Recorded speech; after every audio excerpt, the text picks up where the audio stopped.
So in this video, I want to discuss a concept I'm calling deinstitutionalization.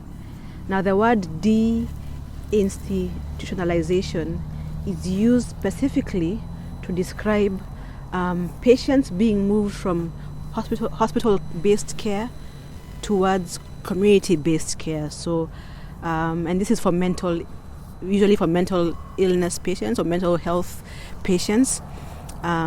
And this is not the concept I want to use. I just want to say that because if you Google this concept, you won't find the thing I'm trying to say.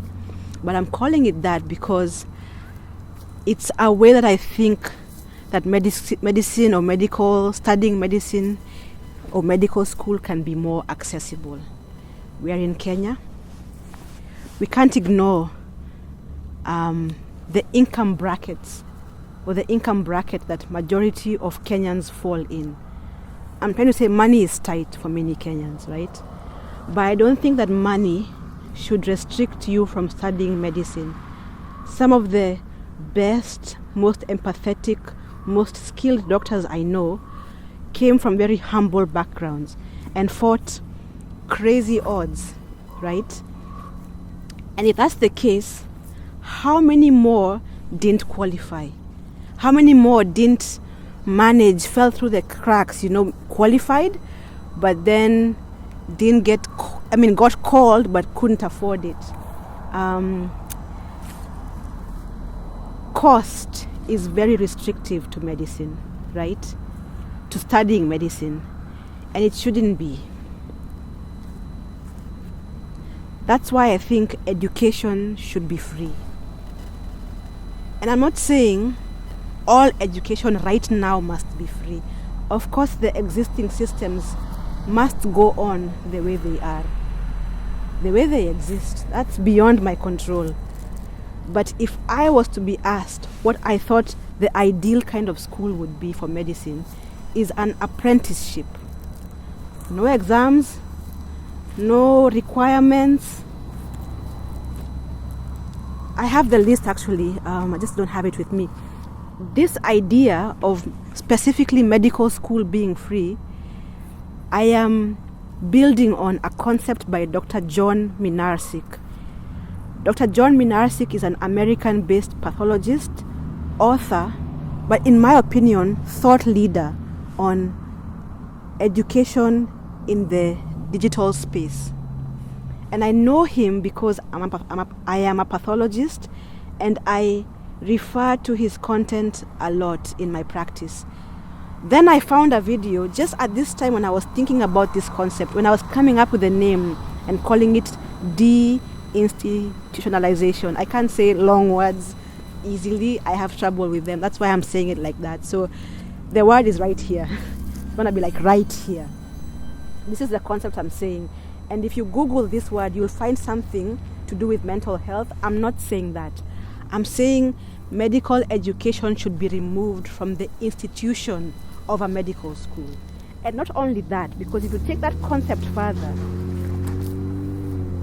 why is it an odd concept? Number one, people don't have faith in non-institutions, right? It affects also funding. What kind of funding can you get to run that kind of a medical school, right? And who will give you funding? You don't have alumni. You don't have endowments, You don't have jina kubwa, So no one believes you. But I believe, and Dr. John Minarsik too believes, that you can teach someone to be a doctor without an institution. I firmly believe it. And the more that you stay here, you'll see. This is part of that. This podcast is part of that. Making education free, accessible, fun, interesting, engaging, like actually teaching. Not just regurgitating something from a textbook. Actually teaching. I feel like that's still so rare. And what I've learned in my life is, if you want to see something and it's not there, you make it. No one is coming. And I mean that with all due kindness, so much kindness and so much respect. No one is coming. If there's something you think should be there, I think you have to do it. I think millennials and Gen Z, we have to do it.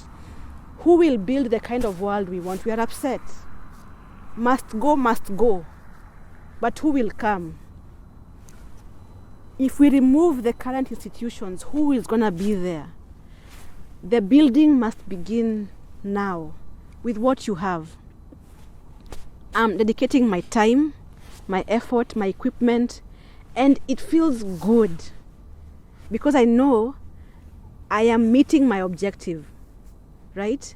And then imagine if me with a recorder, voice recorder with a camera, right? With nature, God's light. If I can teach a medical student, and I am confident I can, at least I can teach them pathology.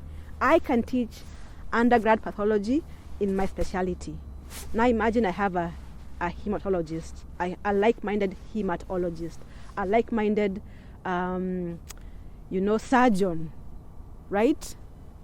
With a practice, willing to mentor our students. Let's just think of one student, just like a pathologist, a hematologist, an anatomist, and a physiologist, those things you're learning in undergrad medicine. And it won't just be one, because apprenticeship, you need a variety of experience, right? So it can't just be one person. And the thing I'm saying doesn't exist, but it doesn't mean that it can't. I believe it can.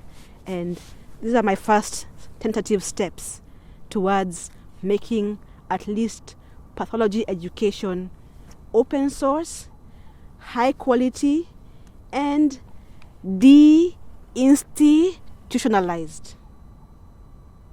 So if you want to learn something for free, it's going to be good. It's going to be fun. We learn lots of stuff.